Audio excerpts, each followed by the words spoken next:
Um, so it was more to control emotions. It's a surprise for everybody, except maybe to me. 5 months ago, Alcaraz won the Australian Open and completed the full Grand Slam set. Youngest man ever, Djokovic beaten in the final, Lopez getting the hug, Ferrero nowhere in the building. Today, the two-time Wimbledon champion sits in Murcia while Sinner cruises through London. The official reason is the wrist. But this week, a rumor exploded that Ferrero finally admits something bigger. A new woman in Alcaraz's life. Supposedly, the real reason he is not at Wimbledon right now. Is it true? That is exactly the fight happening in every tennis group chat right now. Half the fans say the old coach would never go that far. The other half point at his track record since December, the interviews, the hints, the liked posts, and ask why a man who wanted peace keeps making noise. Brooks Nader walked away clean. Peggy Gou walked away clean. So if a woman exists, she was never in a player box. She would be somewhere much closer. That is either the story of the year or the biggest lie of the season, and I am laying out both sides. Comment your verdict before watching, then see if it survives. Subscribe and let us start at the crack. The timeline starts on December 16, 2025, with a statement nobody in tennis was prepared for. Carlos Alcaraz posted that after more than 7 years together, he and Wonky had decided to end their journey as player and coach. He thanked the man for making his childhood dreams a reality. The wording sounded warm, almost like a farewell letter between family members. Then Ferrero released his own message, and buried at the end of it sat 5 words that turned a routine coaching change into a mystery the sport still has not solved. He would have liked to continue. Read that again. Coaches who agree to mutual separations do not write sentences like that. Men who got pushed out write sentences like that. The details leaked within days, and they were uglier than the statement suggested.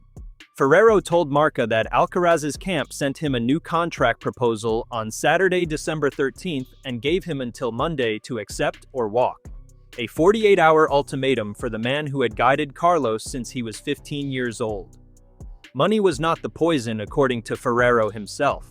The friction lived in what he called non-sporting clauses, in the direction of the career, in things he refused to spell out.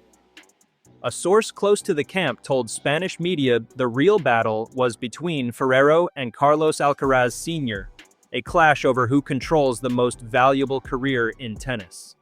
The father runs his own academy in El Palmar. Ferrero built his empire in Villena, an hour away. 2 kingdoms, 1 prince, and only room for a single voice in his ear. Understand what Ferrero gave up to build that prince. He took a 15-year-old kid from Murcia and constructed a champion piece by piece over 7 seasons. 24 titles came out of that partnership, 6 Grand Slams, the youngest world number 1 the Open era had ever seen. Coach of the Year honors landed on Ferrero's shelf in 2022, then again in 2025, awarded just 6 days before the split went public. Alcaraz used to call him a second father in press conferences. When the end came, Ferrero described it as a deep wound and admitted he was hurting, that he had poured his heart and soul into the project. He said he needed months for the pain to pass. The man sounded less like a fired employee and more like someone going through a divorce he never wanted. Now watch what the kid did next, because this is where the story earns its drama. Most players crumble after losing the only coach they have ever known. Alcaraz flew to Melbourne 5 weeks later with Samuel Lopez holding the reins and told reporters he had the same team as last year, just 1 member missing. 1 member missing. That is how he described the architect of his entire career. Cold, casual, delivered with a smile, then he backed it up in the most brutal way possible. A 5-hour, 27-minute war against Zverev in the semifinals. The longest semifinal in Australian Open history, cramps and all. Djokovic waiting in the final, unbeaten in Melbourne finals his whole career. Alcaraz took the trophy anyway, and at 22 years old, he became the youngest man ever to complete the career Grand Slam, breaking a record that had stood since 1938.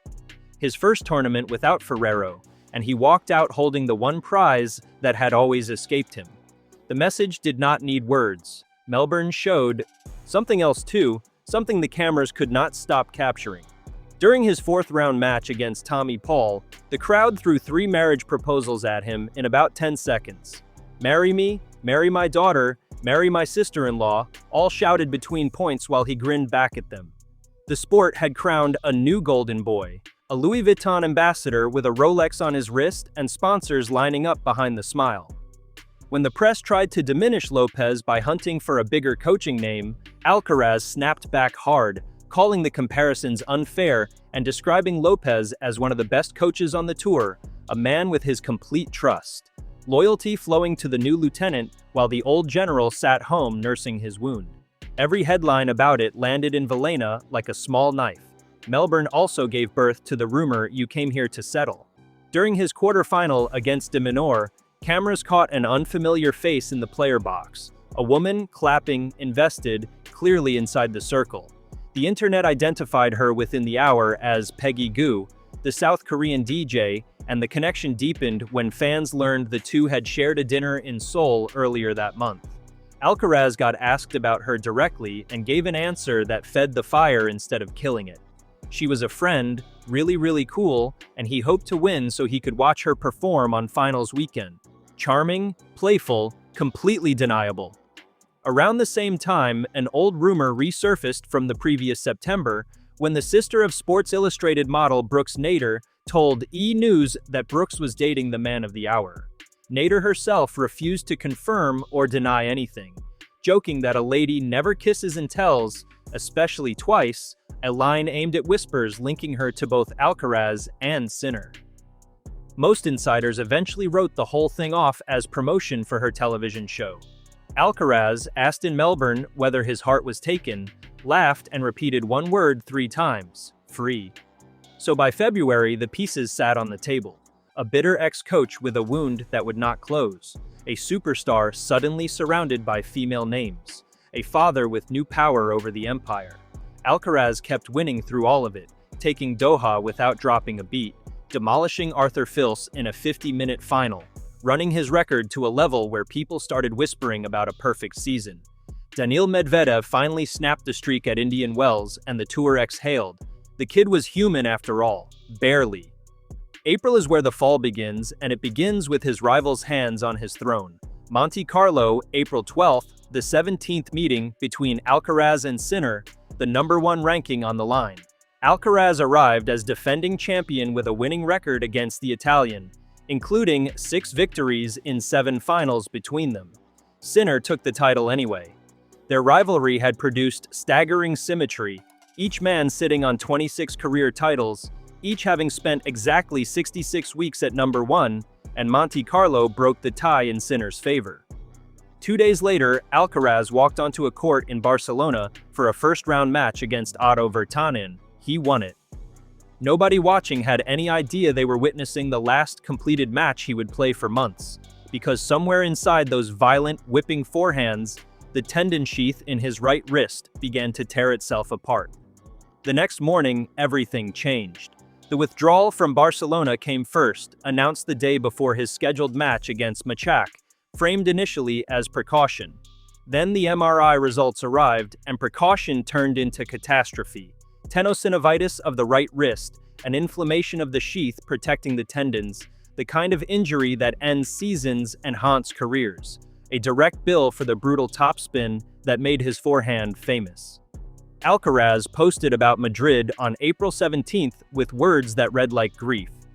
"Some news is extremely hard to give," he wrote, calling Madrid home and admitting it hurt not to play in front of his people for the 2nd straight year. Rome fell off the calendar next. Then came the announcement that shook the sport properly, his withdrawal from Roland Garros, a tournament he had won twice running. On May 19th, he closed the door on the grass too, pulling out of Queens and Wimbledon in a single statement, saying his recovery was going well, but his body was not ready, calling them 2 truly special tournaments he would miss. Deeply, promising to keep working for the fastest possible return, 6 major events gone, a wrist splint photographed on his arm at the Laureus Awards, where he collected World Sportsman of the Year while unable to hold a racket properly. The New York Times noted that wrist injuries rank among the most serious a tennis player can suffer, and every Spanish fan reading that sentence felt their stomach drop. Even his rival flinched at the news. Asked in May whether his own French Open chances improved with the champion gone, Sinner refused the bait entirely, saying tennis needs Carlos, that the sport is much better when he is around, that he personally likes having him there. Remember that quote, because it matters for what comes next. The man racing Alcaraz through the history books showed him public grace. The man who raised him showed him something else. Into that grief walked Ferrero, thumb first. On April 20th, 3 days after the Madrid withdrawal, fans noticed the former coach had liked an Instagram post from Radio Estadio Noche, speculating that Alcaraz would miss Roland Garros. A like, one tap on a screen, and the fan base detonated. Screenshots spread across every platform by morning. One viral reply captured the mood perfectly, wondering what more this snake could do, noting he had unfollowed Carlos for distance, yet tracked every piece of bad news. Another fan wrote that every time people thought Ferrero could not get worse, he found something more pathetic. The man who had spent Christmas describing his deep wound was now, in the eyes of the fandom, enjoying the sight of his old pupil bleeding. Fair or not, the snake label stuck, and the question underneath it grew louder. Why does this man keep circling? He kept talking, that much is documented. In March, on the Spanish show El Cafelito, Ferrero admitted he wanted to see Carlos again, hug him, smooth things over, and confessed that deep in his heart, he could not say no if Alcaraz ever called him back. He also let slip something more revealing, agreeing that family and environment may have influenced the split. By June, his interviews had become a minefield. He told an Italian outlet that they barely talk anymore, the odd congratulations after a title and little else, then admitted he misses the way Carlos carried himself on court. Aggressive, yet always smiling, a kid he watched grow from 15 into something he never thought possible. That same interview blew up in his face when a quote began circulating about Alcaraz's $9 million yacht purchase, a custom 88-foot catamaran, with words suggesting Ferrero would have blocked it and raised Carlos like his own children. Ferrero erupted, posting an official statement calling the misquotes unacceptable, attaching the ATP transcript, and telling fans directly not to believe everything they read, to check original sources and draw their own conclusions. Hold on to that advice because it applies to the very rumor that brought you here. Here is what Ferrero actually admitted, on the record, with cameras rolling. He confessed that he was the guy who said no to many things inside that camp. He voiced genuine concern about Carlos's habit of mental resets and vacations, pointing specifically at a pre-Wimbledon trip to Ibiza, and delivered the most honest sentence of his post-split life. It made him doubt whether Carlos, living that way, could become the best in history. Distractions like that, he warned, tempt players into losing focus. Notice what is missing from every transcript, every interview, every verified quote: a woman's name. Ferrero never blamed Peggy Gou, never mentioned Brooks Nader, never pointed at any girlfriend, because as of this very week, Carlos Alcaraz has no confirmed girlfriend at all. He has said it himself repeatedly, in Melbourne and everywhere else. The internet took Ferrero's real warning about lifestyle, stitched it to old box seat photos, and manufactured a mystery woman out of smoke. So was the title a lie? Look closer. There is a new presence in Alcaraz's life, one Ferrero genuinely fears, one that arrived after December and took the seat he used to occupy. Her name is freedom. The Netflix documentary spelled it out, an entire film about his philosophy of enjoyment first, called My Way, released while the partnership was quietly dying. Kyrgios saw it from the outside months ago, saying he would pick Sinner between the two because Alcaraz loves girls, might party too much, could get distracted. People laughed at him then. Alcaraz himself handed the prosecution its best evidence in a March interview, admitting there were times he refused to stop for a break and that it led to poor tennis or injury, cutting himself off with the words, "Let's just leave it at that." A man who plays through warnings from his own body eventually pays, and the payment came due in Barcelona. While he paid, the hungry challenger feasted. Sinner arrived at Wimbledon with the #1 ranking locked, the draw wide open, and his greatest rival watching on television. The Italian had stumbled at Roland Garros in a stunning early exit, watching Zverev lift the Paris trophy instead, so London became his redemption stage, and he survived a tough first-round battle to keep it alive.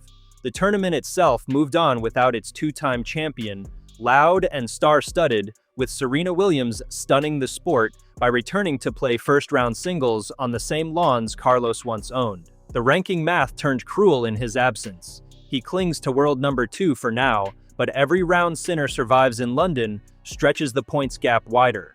Punishment collected while the injured man cannot answer. Ferrero, ever present in the story, weighed in on the rivalry in June and declared that Carlos remains ahead, a compliment wrapped in a reminder that he still measures the kid he built. He has also said openly he would consider coaching Sinner if the chance arose. Sit with that image for a moment. The second father, available for hire, leaving the door open to the one man his son is racing through history.